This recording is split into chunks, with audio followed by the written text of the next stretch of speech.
Hello and welcome to a little video tutorial for the Wild Winds vest.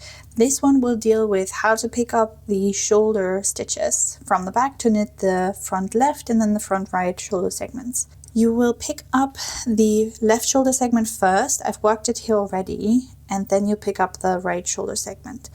The way you have to pick up is detailed in the instructions, so make sure that you read it, but we're going to use the short tail. And the direction, like I said, is detailed in the pattern. What I just wanted to show you is the way that everything looks. So this here is part of the back yoke, and then this purl stitch row is also part of the back yoke. And then we're going to start picking up along the selvage stitch that sits after the purl to create this effect of a seam here. And the way that you pick up stitches and then work the first row as a right side row is planned that way because it gives the same distance between this knit row, this purl row, and then the start of the pickup and this line here, which I think creates a lovely effect when you're wearing it. So if you're doing it differently, there'll be much more of a gap here and it'll just look a bit more out of balance if you ask me. Okay, so I've picked this up. You can see what we are aiming for looks wise, and now we're going to do the same thing on the right side. So for the right side, we're going to start on the edge of the armhole, work towards the neck. So this is the bit we casted on, the neck, and then this is going down towards the end of the yoke. And we're going to start towards the armhole, working up to the neck using the short tail of a working yarn. Now the first thing I wanted to address is the pickup. So you need to pick up very few stitches in all the sizes. In this size here, I'm going to pick up 15 stitches, and I just wanted to show you about where you need to start. So this here you can see is my last increase. You can see how there's 2 stitches coming out of this one, and then everything just continues on as one. So this is my last increase that I've worked for the shoulder segment.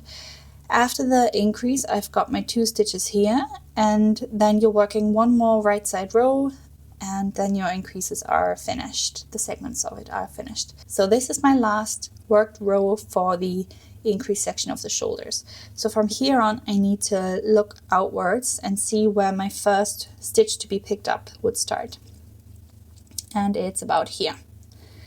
So as you can see, I've already pushed my needle in to kind of guide me.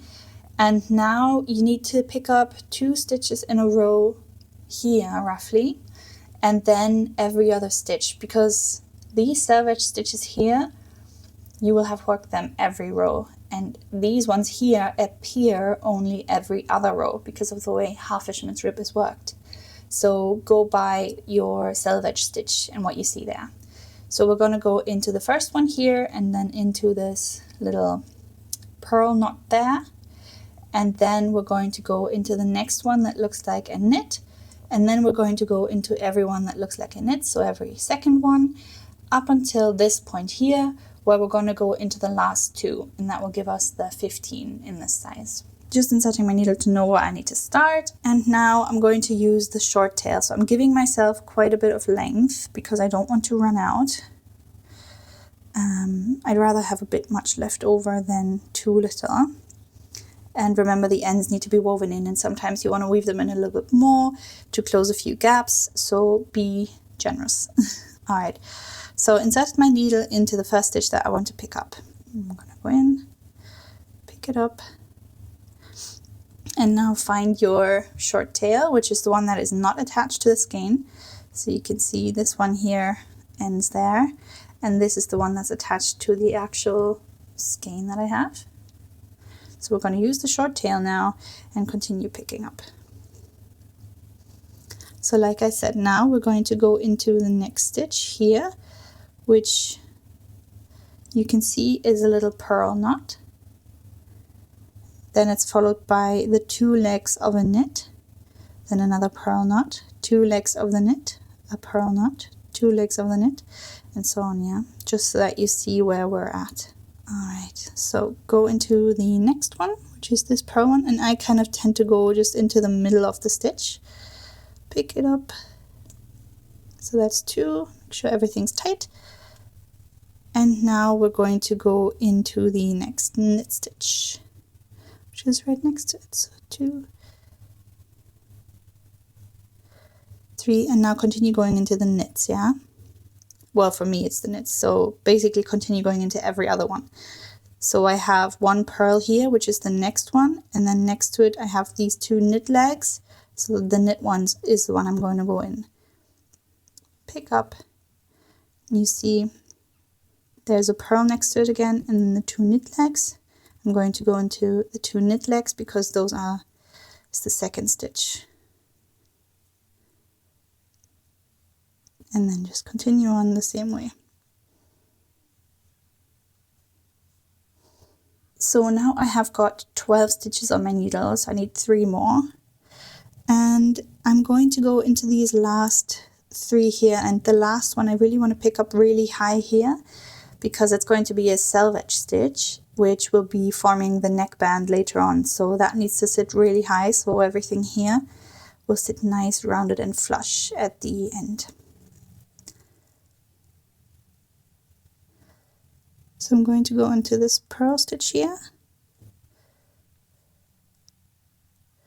into the last knit stitch, and then into this little, don't know what it is, I guess it's a purl. Just to make sure that my selvage stitch sits really high and will form a nice rounded neckband at the end. And there you go, that's our 15 stitches picked up with the short tail. But yeah, that's how you pick up these shoulder stitches.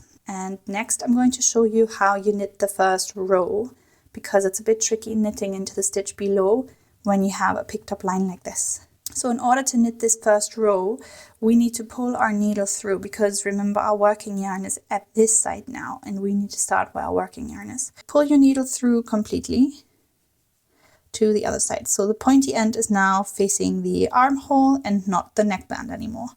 And now I'm just going to take my other needle and start knitting with the working yarn, which is the one attached to the skein. So as stated by the pattern, we're going to start with a knit stitch, which is our selvage stitch, then a purl, then a knit one below, purl, and so on, until we reach the end, where we're going to finish off with placing a marker 4 stitches before the end. Then we're going to purl one, knit one below, purl, and knit our selvage stitch up by the neckband. Okay, so the first one is knitted. I always like to pull these tight. Then it's a purl.